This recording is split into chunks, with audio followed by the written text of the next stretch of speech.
attacco all'assessorato alla cultura da un consigliere comunale, Mario Conte, che appunto ha parlato dei tagli alla pastoria del Borgo Furo.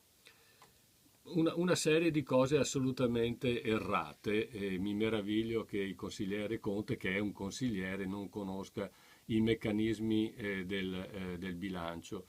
Nelle sue dichiarazioni parla di soldi sottratti alla cultura e messi invece nelle piazze o nelle altre infrastrutture. Niente di più errato, si tratta di capitoli diversi, questo è molto importante.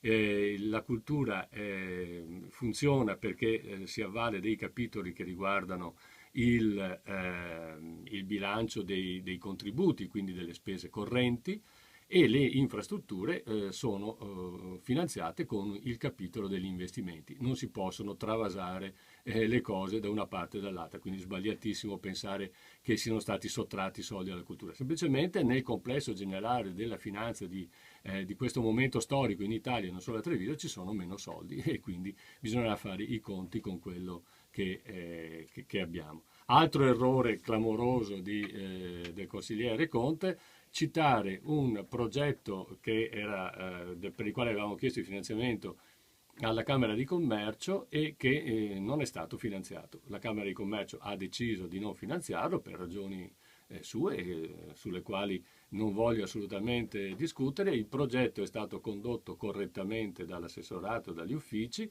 Mario Conte dice che è stata sbagliata la sua formulazione, in realtà gli è stato spiegato da me in Consiglio Comunale molto tempo fa, quindi forse non se ne ricorda, che il progetto che abbiamo presentato in Camera di Commercio era stato elaborato e stilato proprio con i funzionari della Camera di Commercio. Poi ragioni interne all'associazione hanno dato un esito diverso, ma nulla di sbagliato. Quindi, ecco. Infine la questione della pastoria del Borgo Furo e del festival folcloristico.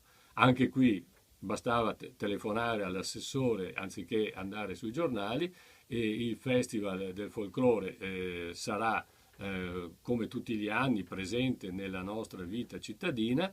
Troveremmo i soldi per finanziarlo attraverso l'aggiustamento di bilancio di luglio e comunque stiamo già lavorando perché non venga persa questa che è una delle attività così più sentite anche dalla popolazione. Quindi bisogna essere informati prima di parlare.